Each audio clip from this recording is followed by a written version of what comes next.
டேய் நாளைக்கு எனக்கு பைக் வேணும்டா. காலேஜில் ஃபேர்வெல் டே நடக்குது, எனக்கு கண்டிப்பாக பைக் வேணும். அப்புறம் நான் எப்படா வேலைக்கு போவேன்? பஸ்ஸில் போய் அங்கே இறங்கினாலும் அங்கே இறங்கி 3 கிலோமீட்டர் நடந்தே போகணும்டா. அதெல்லாம் எனக்கு தெரியாது, எனக்கு பைக் வேணும். பைக்கெலாம் தர முடியாதுடா, கிளம்புடா. நீ பைக் தரலன்னா எனக்கு வேறு பைக்கே கிடைக்காதா?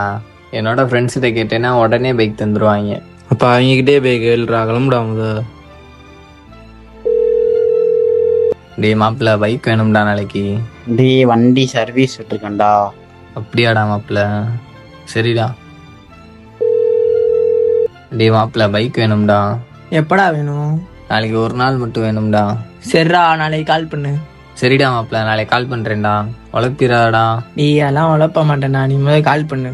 சரிடா மாப்பிள்ள.